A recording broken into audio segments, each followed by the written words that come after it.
إطلاق الصواريخ الإيرانية التي استهدفت مناطق متفرقة من الأراضي الفلسطينية المحتلة. وقالت الحركة في بيان إن الضربات تأتي رداً على جرائم الاحتلال المتواصلة وانتقاما لدماء الشهداء الأبطال، في حين اعتبر أبو عبيدة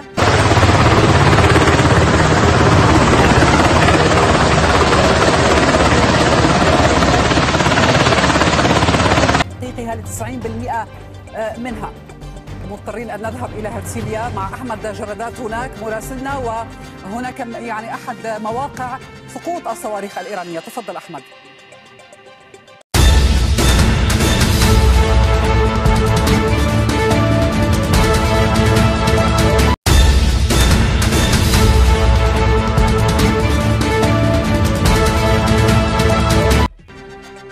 أعلن حزب الله تصدي مقاتليه لقوة إسرائيلية حاولت التسلل إلى بلدة العديسة في قضاء مرجعيون.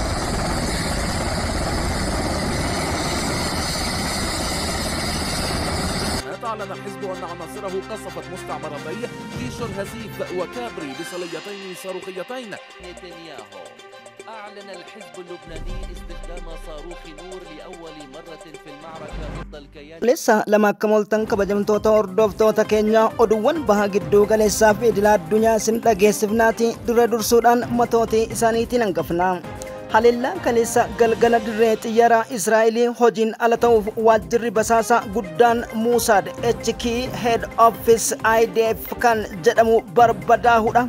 Qo'annoon har'a gaggeeffame Netanyahu akka afuuffee ijoolleen guyyaa Iid Arafaa yookiin cidhaatti itti afuuftee teessitutti mataan isaanii iitahee jira. Maaltu jira? Salphina caalu miidiyaaleen idil addunyaa Newsweek akkasumas Interfactive Axios baasaniin F-35 fi F-60 xiyyaaronni tibba darbe doolaara biliyoona meeqaan Ameerikaan waadaa galteef akkuma Tel Aviv qubataniin misaayilonni Cruise misaayiliif balastik misaayilidha droonii wajjin dirree walakkeessa Tel Aviv kan biyyoonni Ingiliiz, UK akkasumas Jarmanii, Firaansi eegaa bulle jechuun paatriyootiin isaanii achi buuteen dhabame. Xiyyaarota F-35 jedhamu ilmaan Gaazaatiif Libaanos duguugee ammoo Yemaniif Iraanitti dabruuf jedhe dhidhimaniitiin ganama daaraa qofatti kan kaan Benjamin Netanyahuun maraachutti jiran. Wantiin oolle waan hin oolle jetteetiin Riippaabilikiin Islaamaa Iraan amma saleellaa biraatiif qophaa'uuf faalli keessan yookaan dirree xiyyaaraatii ka'uu taate Ameerikaa, Awurooppaa fi Israa'el dhaba-taatanii dubbitti fakkaattu. Jeneraal Mohammad Bahagaari akkasumas Hussein Salaminiidha. Loonni lameenuu ajaja guddaa dabarsuudhaan Iraan dacheen isii guutumaan guututti raadiyeesiin hidhamtee jirti.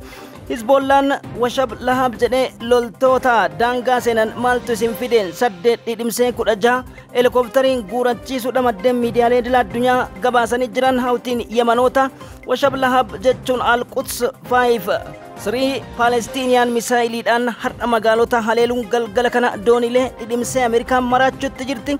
Asittiin dhaabbanne Hizbollaa humnoonni Islaamic Resistance fi maandheewwan afurii oliin haleelamaatii jirti. Eessallee kan sochoone dubbittiin malaa fi mariin Israa'el harkaa baddee jirti. Raashiyaa, Kooriyaa fi Chaayinaan walii galuudhaan Iraan cinaa dhaabbachuuf deeggarsa agarsiisan. Xiyyaaronni Suuf 57 jedhan hedduun isaanii gara Iraan imaluudha. First Post akkasumas Al Jazeera irraa odeeffannee gurraan isin genna. Alamanni keessan yayyaba gaarii fi wayyaba gaariin haa jiraatu isiniin jechaatiin madheewwan oduu kanaa fi akkasumas waa'ee Imaam Khaliifaatiin dubbiin wal qabate Ameerikaan dawaadhaan waraantee akkaataan Imaam Khaliifaa yookiin Wiiliyaam irratti raawwatte addunyaa wal gaafachiisuu fi isiinu mataan isiitu madhee shororkeessitoota taate addunyaan balaaleffatamaa jirti. Bulchiinsi Baayiden daddaaquu bira darbee amma malli harkaa bade fakkaata. Hunda isiniin gennaan xumura sagantaa keenyatti madheewwan daangaa Kifaat Shuubaa Qaariyoot Shimoonaa irraa kaasee hanga Yemen, Hudaydaaf Iraaq, Iraan irratti jiruu fi Suudi Arabiyaa keessatti loltoonni adamsaman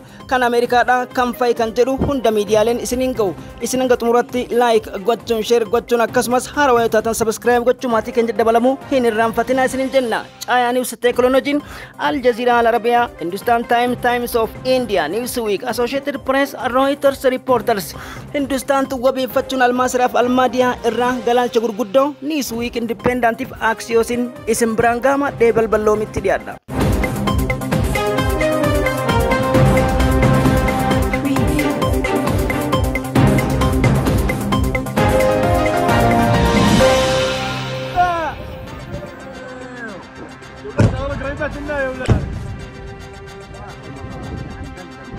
محافظ المطار.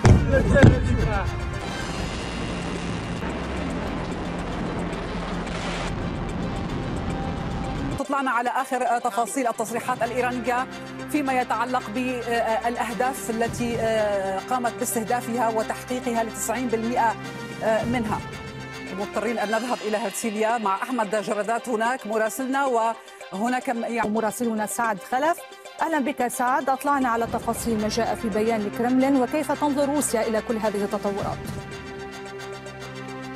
أصدر هذا البيان على لسان الناطق باسمه ديمتري. أيضا من بين العواجل والتصريحات التي تريدنا من الجانب الإيراني بعد تصريحات المرشد الإيراني منذ قليل، الحكومة الإيرانية تقول إن عملية الوعد الصادق 2 تمت في إطار تحقيق المصالح الوطنية وأنها لن تتردد بعون الله تعالى في توسيع عملياتها العسكرية ضد العدو الإسرائيلي أو من يقف خلفه حتى وقف العدوان ورفع الحصار عن غزة، وكذلك وقف العدوان على لبنان.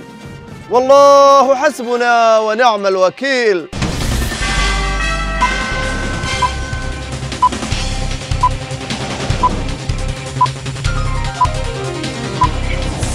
Ranni baagiddu galeessa onkoloolessa torba qanqee mujaahidootatiin eegalteetiin matootii irree qaban warra nuti qulqulloota ufiin jedhu gara adawwii jaahidootaatti firoomsee warra isin karaa abaluutti hordoftan jedhamaniitiin xuriitti dibamanii ololamu ammoo mirga Filisxeemotaa taasiseetiin ribuun haadaa obbolummaa dhugaa waliif birmachiiftee lubbuun itti gabbaramu bira darbee biyyoota 50 caalaniin Iraan haleelamuu fi yeroo caayaa taa'aa jiranitti kanneen dhaadachuu irratti argaman keessaa Israa'el, Ameerikaa, UK, Jarmanii fi Faransa adda durummaatti hariirfataniiti jiran.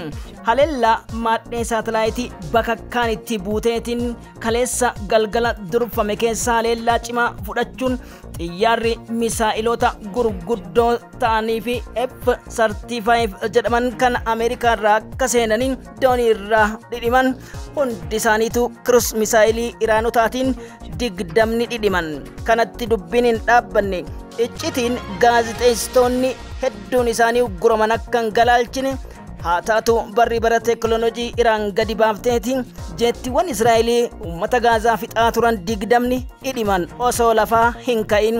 Kun gammachuudhaan Allahu Akbar. Kanatti hin dhaabbanne haleellaan kutaa Yerusaalem dhiyaa bakka Benjaamin Netanyahuun itti dahatan boolla keessa jiran cinatti ammoo haleellaa addaa kuusaa guddaa meeshaa misaa'ilota dhidhimsuu bira darbeetiin yoo diqqaate Iraan ammoo misaa'ilota fageenya Pentagon dha'uu dandeettu saffisa sagalee 20 caaluun amma maal fidduudha taatiin kisaraa xiyyaarota haleellaa kanneen yoo diqqaate doolaara biliyoona 30 ol akka ta'uu fi kana dura waliigaltee Tel Aviv wajjin mallatteessan. Dubbiin kanatti hin dhaabbanne akka nama jimaa Abu Mismaar qama'eetti warri Yahyaa sareen galoo galaana irraa mirqaanaa bule ganama Haifaatti ejjateen. Haifaatti ejjachuu qofa osoo hin ta'in mala baasanii. Mala baasuun Al-Quds 5ffaa misaa'ila jedhamu Palestine siriidhaan haleelaniitiin olii gad oriisaan HQIDF intelijensiin odeeffannoo doonii bobbaa Israa'elii hin qabna jedhan tokkolleen irraa dhooguu hin dandeenye. Shilimii miciyyoon jettee weeddifte san ta'anii ifirraa rafan. Haa ta'uti qolannaa Iraan kana lammiileen siviiliidhaa dandamachuun tooftaa gurguddaa Iraan fayyadamte ta'uudha dubbatamaati jira. Kun of eeggannaadha. Yoo barbaachisaa ta'e ammoo dachaa goona jechuun Ameerikaa, Awurooppaa fi Israa'el akeekkachiisanii.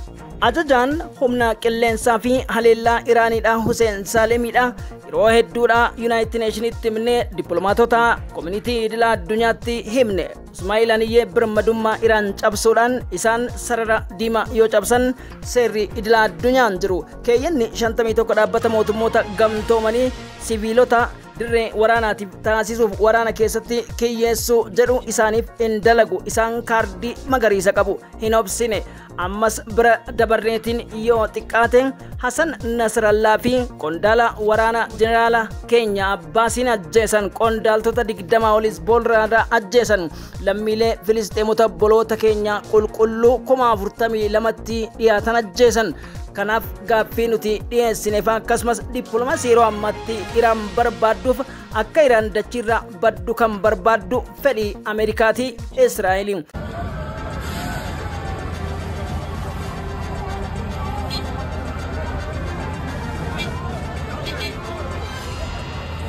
و بخواد چنین جنایت‌هایی رو ادامه بده.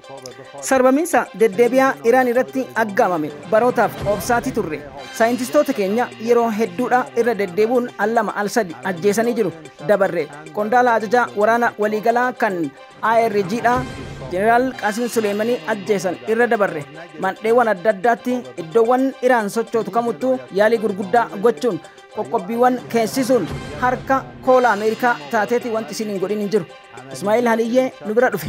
Nu bira dhufnaan birmadummaa eenyullee haa ta'u abbaan fedhe seekkamaa ta'uti biyya tokko birmadummaa isaa cabsuun yakka waan taateef isaan ammoo kaardii magariisa qabu. Kanaaf hin obsine hin bulfanneen dheereffanne.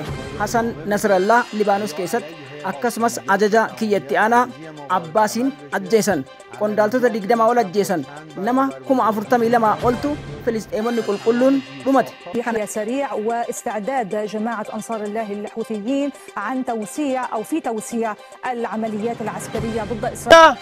في القوات المسلحة اليمنية عملية عسكرية استهدفت مواقع عسكرية في عمق الكيان الصهيوني في فلسطين.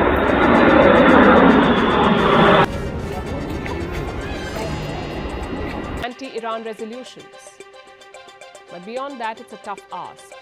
We saw the US and the UK shoot down Iranian drones for Israel. Don't expect Russia or China to do that, and if possible. إعلان الحرس الثوري في تطور يقف بنا على أعتاب حرب شاملة في الشرق الأوسط. بريزيدنتين روسيا فلاديمير بوتين akkasumas pirezidaantiin chaayinaa Jiijipii fi bulchaan kooriyaa Kim Jong-un erga Ameerikaan Israa'el wajjin akkasumas UK Jarman Firaans taanii Iraan gatii ishii kennuufii qabna qabeenya guddaa barbadeessite qabeenya guddaa Israa'el dahannoo taatu galaafatte jechuun har'a ibsa baasaniiti. Ambaasaadariin Yuunaayitid Neeshiniif akkasumas ministeerri dantaa alaa yaa'ii mootummoota kallattiidhaan yaaddoo ba'aa gidduu galeessaa irratti amma taa'amaa jiru irratti Iraan badii takka akka hin qabnee fi qaamni balallii kamuu gama Iraan taasisu biyyoonni kun gamtaadhaan ibsa baasuun ammoo Ameerikaatti dhukkubbi mataa ta'eeti jiran. Daqiiqa takkaaf haleellaa gama Iraanitti qiyaafatamu yoo jiraate jechuun kaleessa galgala dhimma Libnaan irratti kan akeekkachiisan pirezidaant Puutiin Israa'el sarara diimaa tarkaanfatte taanaaniin aarsaa guddaa kafaluu akka jirtuu fi akkasumas Ameerikaas ofii isheetiif jecha baha gidduu galeessaa keessatti siviilota qulqulluu duguugsisaa abbaa barbaadde ajjeesaa daangaa seeraa cabsaa ammas bulchiinsi Neetaanyaahuu kallattii irra jirurra deebi'uu hin dandeenye jechuun dheekkaman. Gama biraatiin ejjannoon biyyoota sadeenii guutumaan guututti Iraan irraa qolachuuf Iraan cinaa dhaabbachuun yeroo kamiyyuu caalaa itti fufa jechuuf Raashiyaan daangaawwan gurguddoo galoo galaana Eelmandab kan Parshiyaa irraa kaasee dooniiwwan 4 gara Chaayinaatti akkasumas Kooriyaa kaabaa irraa jedha Axios kan gama Iraanitti imalaa jiranii fi xiyyaaronni Su-57 jedhaman akkuma Palkii Sharmaadha First Post jettetti gara Iraanitti imaluun ammoo qabeenya guddaa naamiskis ta'ee teekinooloojii biraan fe'ee deemuun beekamaadha. Su-57 jechuun xiyyaara teekinooloojii gurguddaadhaaf akkasumas haleellaawwan jettiiwwaniitii fi qolannaadhaaf Raashiyaan itti dhimma baatu ta'uun beekamaadha jedha Axios. Kana malees haleellaan har'a daangaa Libaanos irratti fudhatame Israa'el garmalee kan rifachiisee fi guyyaa lama keessatti loltoota 15 dhabuudha miidiyaaleen akka qoosa godhaniiti dhimma itti bahaa jiran. Duruu seenaa keessatti Hizbollaa kan hin dandeenye ta'uu Israa'el ni beekti.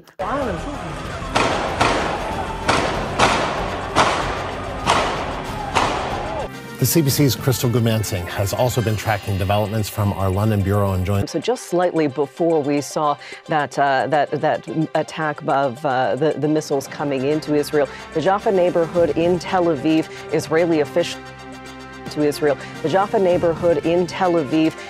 officials calling it a terror shooting.